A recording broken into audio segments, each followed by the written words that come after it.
بالله من الشيطان الرجيم بسم الله الرحمن الرحيم अल्हम्दुलिल्लाह अल्लाह पाक के खास रहमत नियामत व बरकत दिए मुसलमानদের জীবনে তথা এই বিশ্বের মানব জাতির জন্য কল্যাণের জন্য আল্লাহ পাক যাকে रहमतुल लिल आलामीन এবং বিশ্বের মানবতার মুক্তি হিসেবে তিনি সৃষ্টি করেছিলেন। আজকে সেই পবিত্র ঈদে মিলাদুন নবী সাল্লাল্লাহু আলাইহি সাল্লাম সবাইকে আমাদের অন্তর থেকে সমস্ত মুসলিম উম্মাহর পক্ষ থেকে ফজলার মেহমানদারির তরফ থেকে আমরা সবাইকে পবিত্র ঈদে মিলাদুন নবী সাল্লাল্লাহু আলাইহি সাল্লামের শুভেচ্ছা জানাচ্ছি। দেখুন আল্লাহ পাক এই বিশ্বে তাকে রহমতুল আলামিন করে নিযুক্ত করেছেন। আল্লাহর রহমতের মধ্যেই আমাদের মানবতার মুক্তি, আল্লাহর রহমতের মধ্যে আমাদের ইহকাল ও পরকালের মুক্তি। আল্লাহ পাকের এই রহমতের মধ্যেই মানব জাতির মুক্তি। তিনি আমাদেরকে শিখিয়েছেন কিভাবে আমরা রব্বুল আলামিনকে রাজি করাবো, কিভাবে আমরা ধর্মীয় মূল্যবোধকে ধরে রাখবো এবং পাশাপাশি কিভাবে আমরা এই মানবতার বিমূর্ত প্রতীক আমাদের রাসূলুল্লাহ সাল্লাল্লাহু আলাইহি ওয়াসাল্লাম তিনি শিখিয়েছেন সর্বজাতির সর্বধর্মের সকল বর্ণের সমস্ত মানুষকে নিজের ভাই হিসেবে আপন করে নেওয়ার জন্য। আজকে আমরা মুসলমানদের মধ্যে যে বিভেদ দেখছি, দেখুন এই কিছুদিন ধরে এই দেশে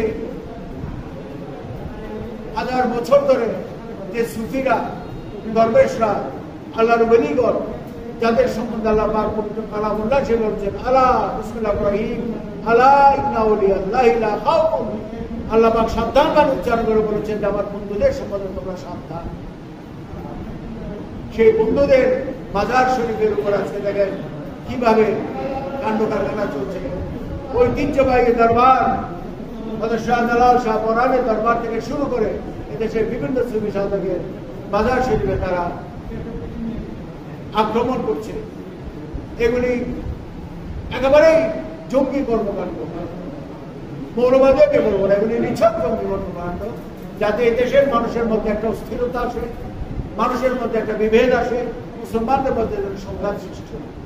আমরা এই ধরনের ন্যাক্কার ঘটনাকে আমরা ধিক্কার জানাই এবং বর্তমান সরকার, বিশেষ করে আমাদের বাংলাদেশ বর্তমান সরকারের মাননীয় প্রধান উপদেষ্টা এই যারা এই ধরনের ন্যাক্কারজনক ঘটনা করছেন তাদের বিরুদ্ধে কঠোর হওয়ার জন্য তিনি নির্দেশ দিয়েছেন। আমরা আশা করব আইন শৃঙ্খলা রক্ষাকারী বাহিনী যারা আছেন, বিভিন্ন জায়গায় যারা দেশের সার্বভৌমত্ব রক্ষার দায়িত্বে আছেন, তারা কঠোরভাবে এই লোকজনকে, এই সকল জঙ্গি এবং দুষ্কৃতিকারী রয়েছে তাদেরকে দ্রুত আনে এই দেশে যেভাবে আগে শান্তি ছিল সেভাবে তারা শান্তি দিবে।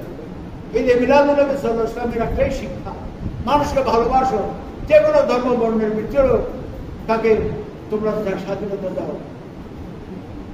আল্লাহ পাক পবিত্র কালামুল্লাহ শরীফে বারবার এই কথাগুলো বলেছেন। আমার দয়াল নবীজি আমাদেরকে এই কথা বলেছেন। আজকে এই যে মিলাদুন নবী সাল্লাল্লাহু আলাইহি ওয়াসাল্লামের আহ্বান হলো আপনারা মানুষকে ভালোবাসুন, মানুষের সেবা করুন, পাশাপাশি যার যার ধর্মীয় অনুভূতিকে প্রেম দিয়ে ভালোবাসা দিয়ে আপনারা নিজের মধ্যে প্রতিষ্ঠিত করুন।